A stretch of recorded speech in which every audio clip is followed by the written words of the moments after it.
the recipe on the side of the bag, they recommend using an egg.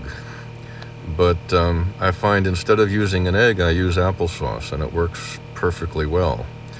And so in a bowl, I mix half a cup of Pamela's baking mix and 1 single serve of applesauce, and cinnamon to taste. It's optional, but I like adding a little bit of cinnamon.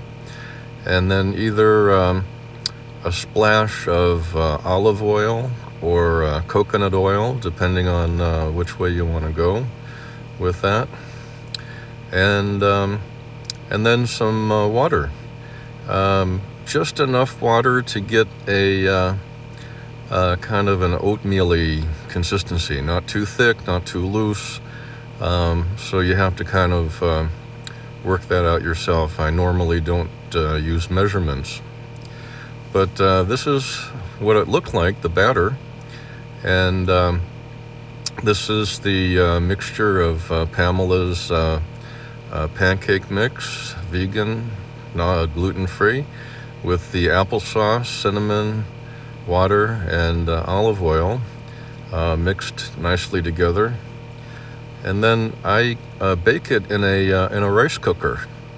Rice cooker, I do most of my cooking in a rice cooker. And quite enjoyably, I'm able to bake. So I find the pancakes, for me, it's much easier, and they come out fantastic. You don't have to flip them or anything. I just spray the bottom of the rice cooker with some spray olive oil or avocado oil or coconut oil, and then drop the batter in. And the rice cooker has a setting for baking, so it heats it up and keeps it warm, and then turns it off, and it stays warm until you come over to take it out. So this is my messy kitchen. I live in a 20-foot RV, 1977 American Clipper, that I've had since around 1994, and she's been a fantastic home. And this is my rice cooker. It's a little bit dirty, as you see. I have a bit of difficulty keeping up with all the cleaning, but it's just an ongoing process, and I hope you don't mind.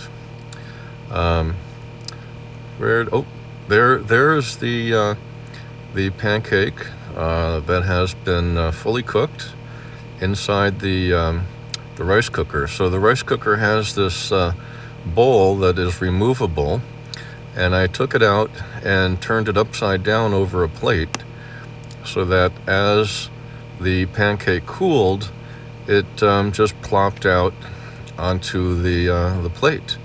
So this is the finished product, the pancake. I made one. This is for me 1 serving. I've made them before. Instead of using a half a cup of pancake mix, use 2, and etc., etc. But this is a single serve, just 1 pancake, and as you can see, it came out lovely, a nice golden brown. And here I added some maple syrup to the top. Maple syrup and pancakes are a real winner. And here it is, sliced up. You can get a sense of the consistency. That's not too firm, not too loose, and quite delicious. So yeah, that's it. And I hope you enjoyed this video.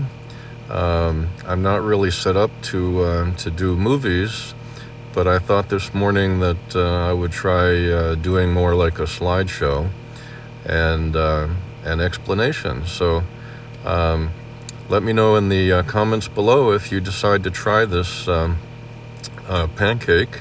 I can leave also a link to Amazon where you can buy Pamela's baking mix. You can also find it in most grocery stores. And Let me know how it goes. If you don't bake it or cook it in a rice cooker, you can certainly add oil or butter to a frying pan and cook it like a regular pancake. And in that case, I would recommend using a low heat and wait until you see the bubbles forming on the top of the pancake, so that you know that it's firm enough and cooked enough before trying to flip it over. And flipping it over can be a challenge. Some people just use a flipper, and if it breaks apart, it breaks apart. You can also take a plate and put it over the frying pan, turn the frying pan over so that the pancake drops into the plate, and then just slide the pancake back into the frying pan. So that's another trick if you're going to use a frying pan. So that's it. This is my recipe number 1 slideshow video. I hope you enjoyed it, and may you all be happy and safe and well, and may we all learn to live together in peace with ourselves and each other, the earth, and all that lives. Thank you very much. Have a wonderful day.